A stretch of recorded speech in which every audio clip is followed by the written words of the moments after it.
Bonjour, monsieur, ça va? Vous parlez português? É as únicas palavras que eu sei. Brincadeira, sei um pouco mais. Parlez-vous. Vamos começar agora o Soco Matinal, seu programa aí de macroeconomia, geopolítica. Soquinho matinal.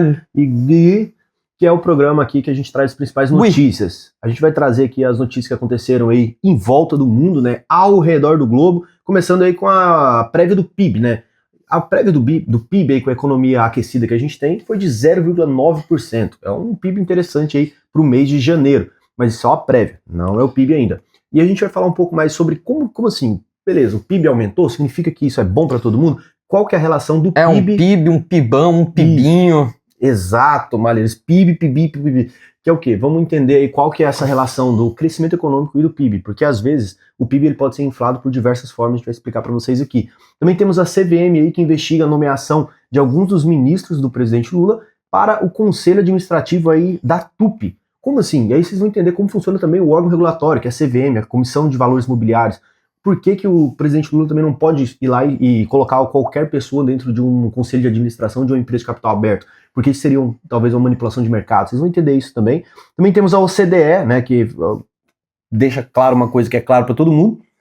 Falou feijão com arroz, que é que as tarifas que o Donald Trump vem aplicando aí sobre todo mundo vai causar aí um desaceleração no crescimento econômico mundial. Isso é óbvio, né? Isso é óbvio. Pô, OCDE, parabéns aí por fazer o básico. Ó, não sabia. E os índices?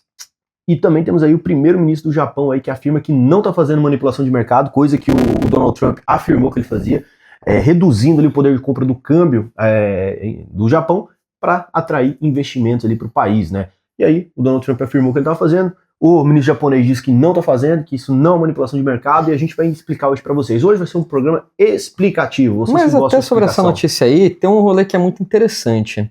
O Ray Dalio, um grande investidor, gerencia bilhões de dólares, ele escreveu 2 livros. Escreve mais, na realidade, só que tem 2 que eu quero puxar, que é o quê? Princípios para a nova ordem mundial, porque as nações prosperam e fracassam.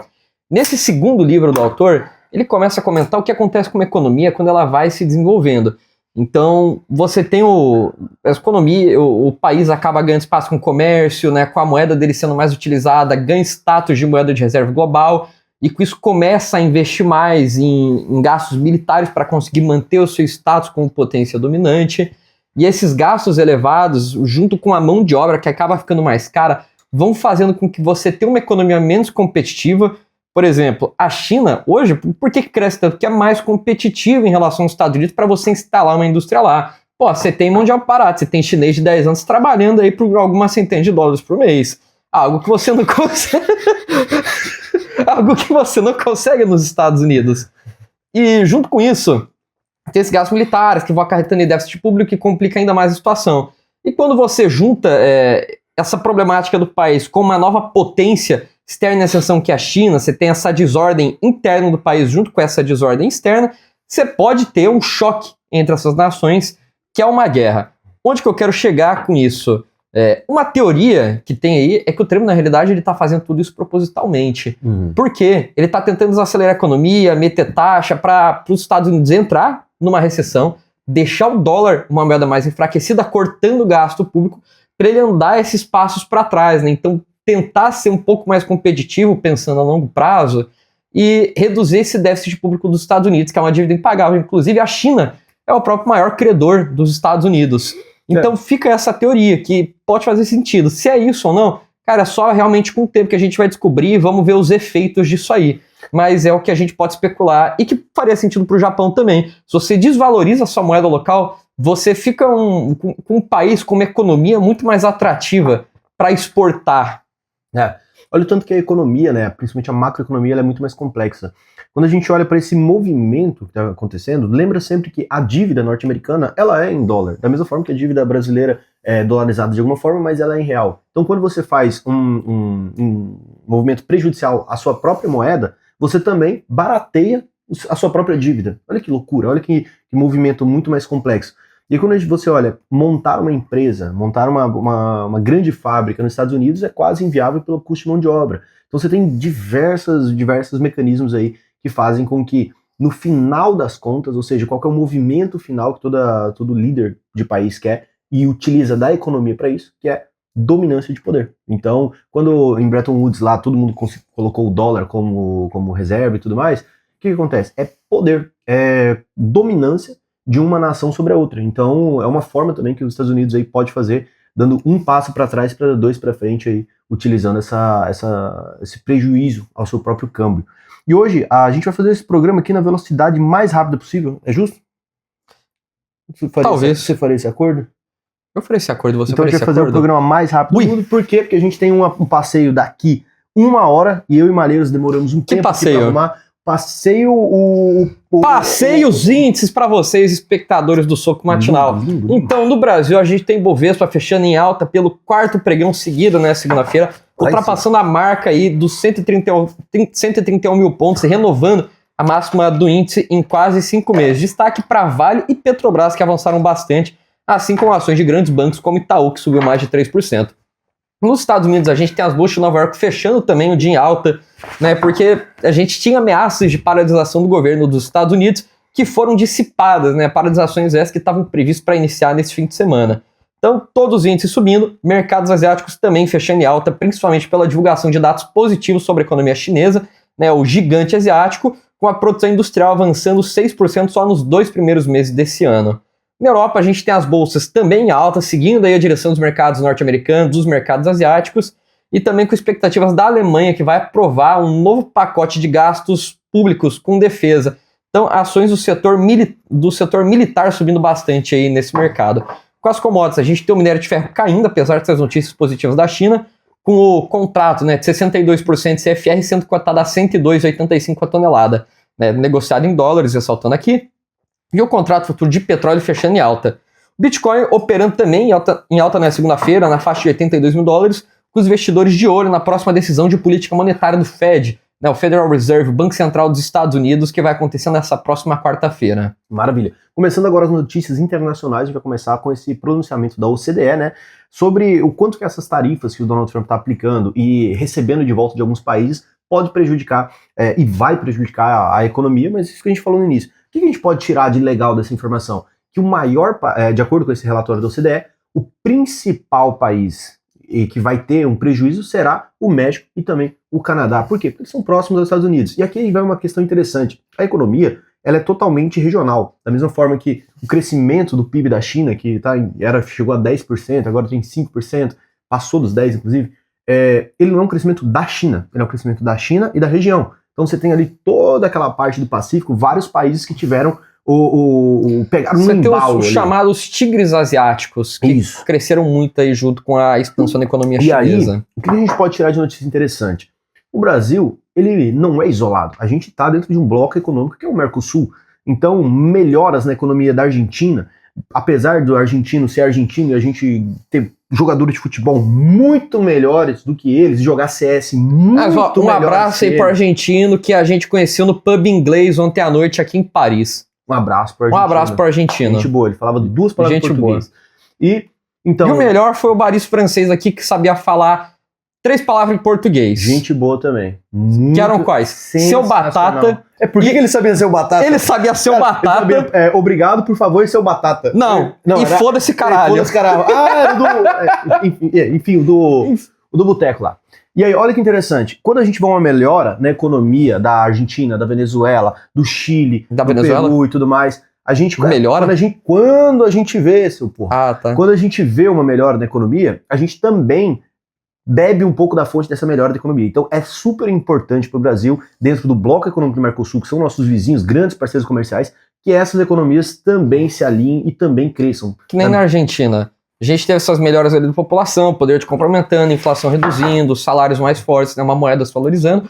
Qual que é o fenômeno que a gente observou? Turismo. Cara, argentino vindo assim em massa pro Brasil, porque tá tudo muito barato pra eles lotando loja, comprando tudo aqui. A gente virou o Paraguai dos argentinos, basicamente. E aí quando você olha pra isso, então significa que as compras de pessoas físicas da Argentina que tá fazendo, não é sobre isso, é sobre movimentos de macroeconomia. Então você tem empresas argentinas fazendo negócios com empresas brasileiras, você tem governo argentino fazendo negócio, então a economia ela se movimenta como um grande bloco, então é super importante pra gente, super importante, é meio esquisito, né? É muito importante aí pra gente ter aí um grande movimento da América do Sul aí no crescimento. A gente nunca pode jogar contra os nossos vizinhos, a não ser no futebol e no CS.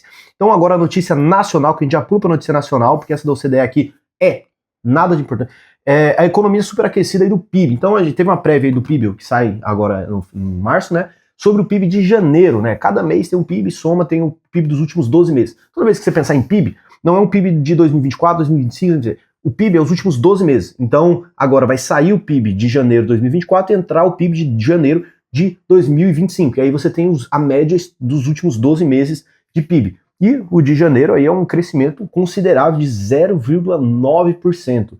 Pra você ter ideia, o PIB ano passado cresceu em quanto? Foi 3,2, não me falha a memória. Pensa que só em janeiro teve um crescimento de 0,9, ou seja, um crescimento absurdo do PIB. Isso, o que é ruim? Isso é a opinião de Matheus Malheiros. Explique. Como assim é ruim? Primeiro que a gente está observando uma política fiscal e uma política monetária dissonantes aí por parte dos nossos entes públicos. Então, o que é uma política monetária e o que é uma política fiscal? Antes de tudo, a política fiscal é comandada aí pelo nosso governo, né? E por meio de impostos e de gastos públicos para você estimular ou desestimular a economia. Então, se você tem um aumento de impostos no setor, às vezes você está desestimulando ele. O que é muito comum, por exemplo, até nessa reforma fiscal que a gente vai ter, o imposto do pecado. Vai ter um imposto mais alto sobre bebida, sobre cigarro, justamente buscando desestimular esses setores da economia. E daí, por meio de tributos e de gastos, o setor consegue ir movimentando a economia. Ao passo que você também tem a política monetária, que essa sim é comandada pelo Banco Central. Tem várias políticas para você conseguir aquecer e desaquecer a economia, mas uma das principais que a gente conhece é a taxa de juros, né? Aqui no caso do Brasil, então, a nossa taxa Selic. Como funciona? Quando o país está com uma economia muito aquecida, isso é um dos fatores que podem levar com que aconteça inflação. É válido ressaltar que você nunca pode estabelecer uma relação direta entre causa e efeito na economia. É sempre um conjunto de fatores e a gente pode dizer que um desses fatores que causam inflação é uma economia superaquecida, operando acima da sua capacidade de forma artificial. Então, de um lado, a gente tem um governo com uma política fiscal expansionista. Como assim? A gente está tendo programas de crédito, está tendo um gasto público muito elevado, está tendo programas aí de renda para a população que vão aumentando o consumo, e isso é um dos fatores que puxa a inflação. Quando a gente tem, de outro lado, um Banco Central aqui no Brasil tentando desacelerar a economia para deixar a inflação dentro da meta de 4,5% ao ano, com tolerância de 3%, com tolerância de 1,5% para cima, ou seja, até 4,5%, e 1 para baixo, ou seja, ali um piso de 3,5% e de 1,5%, e um teto de 4,5% de inflação.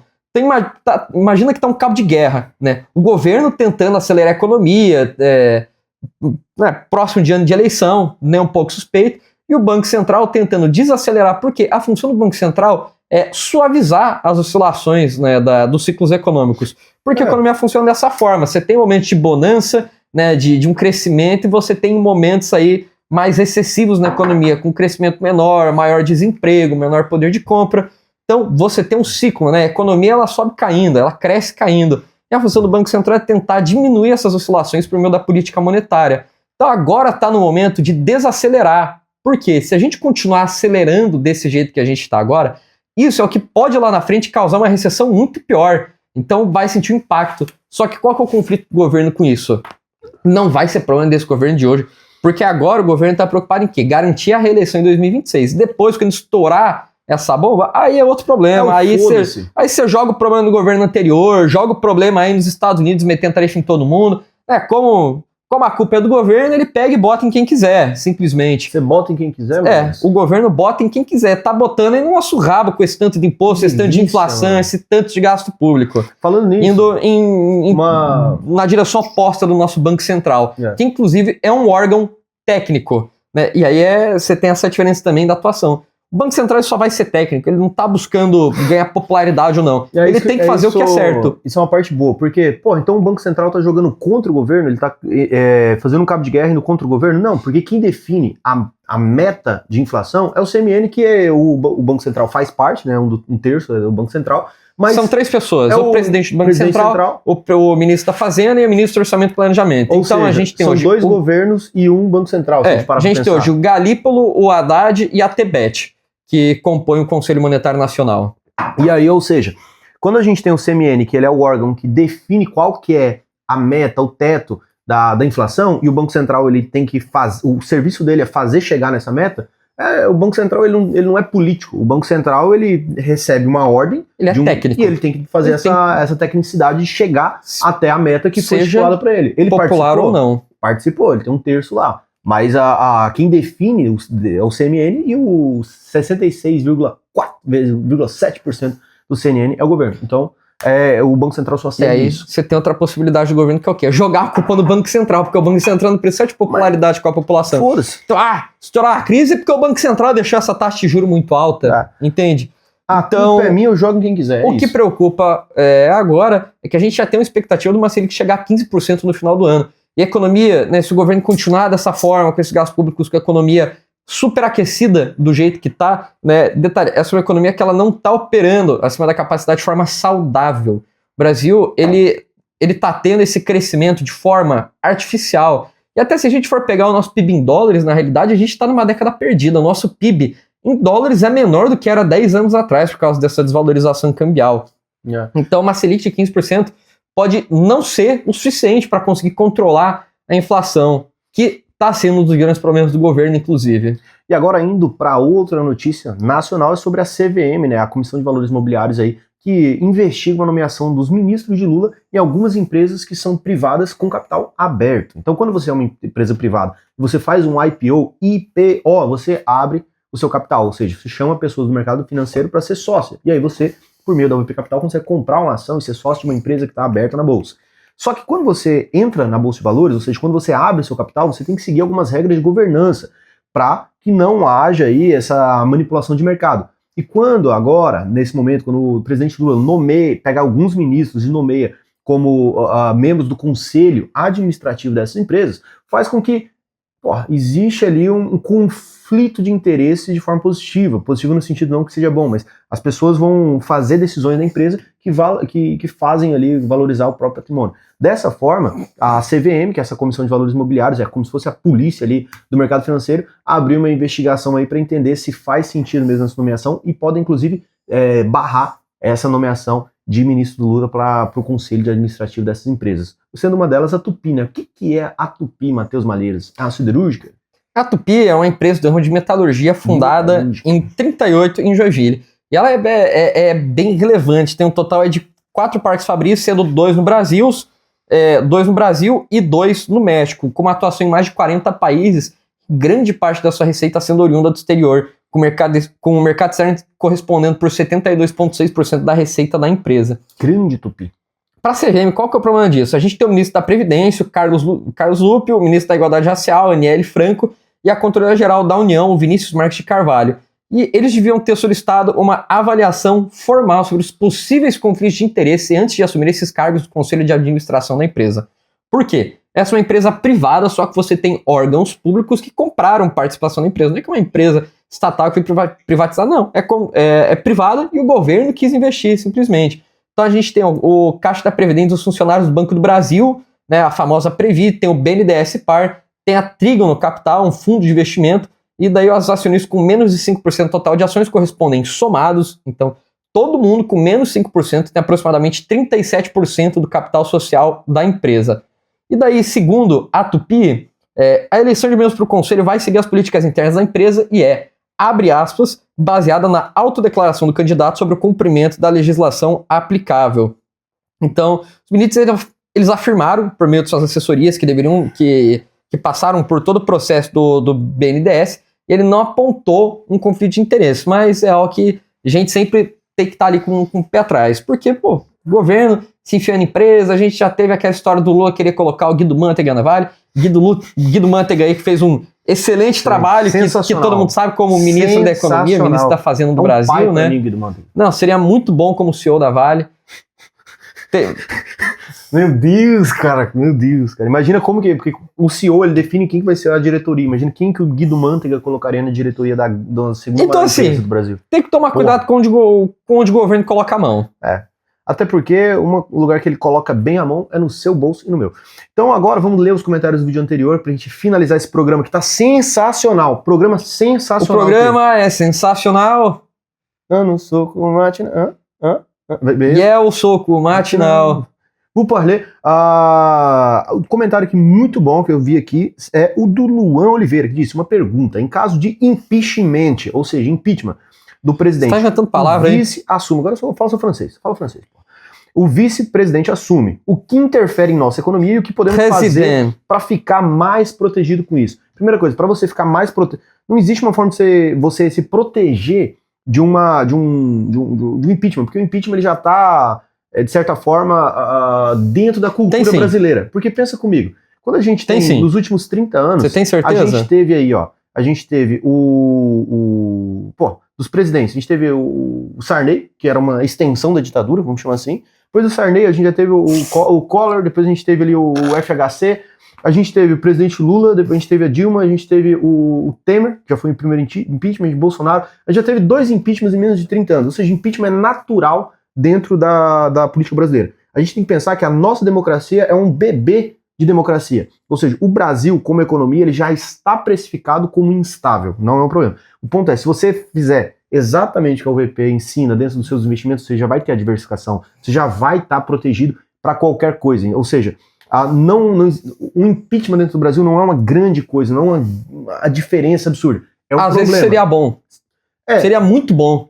Depende também, porque como assim ser muito bom? Pelo fato de que, para quem é de fora, ele não está acompanhando todas as notícias do Brasil, ele só ouve que, vai trocar de presidente num país onde eu tenho 0,1% do meu patrimônio. Não, o mercado é malvado. Então, a instabilidade gera o prejuízo dentro do mercado financeiro. Então, o impeachment é difícil falar, né? Por exemplo... Eu só quero trazer uma curiosidade aqui. Manda bala. Como o Lula, o nosso excelentíssimo presidente, teve notícias de que ele teve problemas ali cerebrais por conta de uma queda que ele sofreu no acidente doméstico, no dia que falou, Lula vai passar por uma nova cirurgia, deu 2 minutos que saiu a notícia. O mercado assim, bolsa, pá, disparou. A gente abrindo, acompanhando, né, juro futuro negociando na bolsa, pá, juro futuro despencando.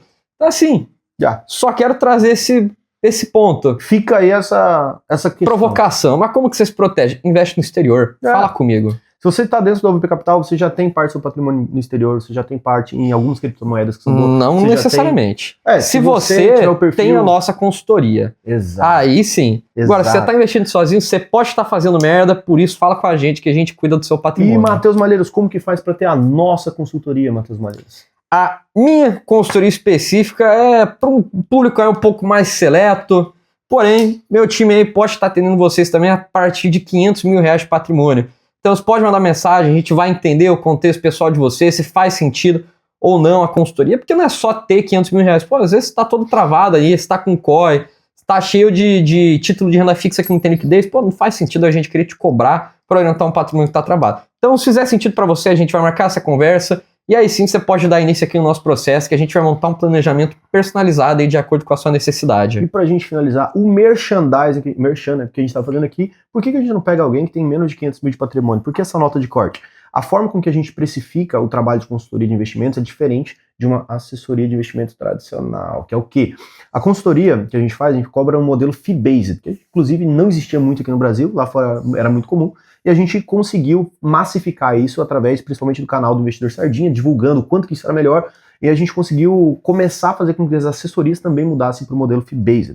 O que é? A gente cobra uma porcentagem sobre o patrimônio total. Então, se você tem 500 mil, digamos que se a porcentagem para você seja 1,5%, a gente está falando aí de R$ 7.500 por ano. Ou seja, vai dar, sei lá, 700, 800 reais por mês. Então, não é um dinheiro muito grande, apesar de você ter um patrimônio que para o brasileiro médio, o afegão médio aí, é grande, 500 mil de patrimônio investido, 80% das pessoas estão endividadas, o cara tem 500 mil investidos, ok, é um patrimônio grande, mas o que a gente recebe disso não é um valor tão expressivo. Então, a gente tem essa consultoria para fazer uma rentabilidade, não posso falar que é uma rentabilidade maior porque seria um problema com a Ambima, mas para a gente cuidar melhor do seu dinheiro, oferecer Vou te alguns vender ativos, tempo. vender o teu tempo. Você gasta quanto tempo aí para cuidar dos seus investimentos por mês e quanto você ganha por hora? Você gasta aí 10 horas por mês olhando tua carteira e você faz isentão por hora. Beleza. Você tá deixando aí 2 mil na mesa e podia pagar 800 pra gente cuidar dos seus investimentos. Então, o cara que tem acima de 500 mil de patrimônio, o cara que tem a faixa de 500 mil de patrimônio, ele ainda não entrega um valor tão expressivo pra gente. Porque a gente cobra desse formato. Qual que é o outro formato? Outro formato seria o comissão base, que era utilizado bastante. Se fosse uma comissão, aí seria bom. Então, mas bem, cara. aí, ó, tava todo mundo aqui. A gente não tava voando aqui de linha aérea, não. A gente tava aqui de ativo particular, se fosse commission based. Não tava aqui em hotel. A gente tinha alugado aqui um resort. É desse nível. Ia dar muito mais dinheiro. Ele funciona da seguinte forma. E era assim que o mercado precificava. Por isso que o mercado financeiro ele é tão obscuro. Eu não cobrava nada, eu não cobraria nada para trabalhar para vocês, ou seja, por exemplo, eu vou atender você gratuitamente, só que eu faço uma movimentação dentro da sua carteira que a própria corretora me reembolsa, que é a taxa de rebate. Então eu falo, vende isso, compra isso, vende isso, compra isso, e aí eu vou ganhando um pouquinho daquele seu patrimônio. E da onde que vem esse dinheiro? Vem do seu rabo. Ou seja, por quê? Porque esse dinheiro era uma forma de rentabilidade sua, você poderia render X%, rende menos e é uma porcentagem vem para mim.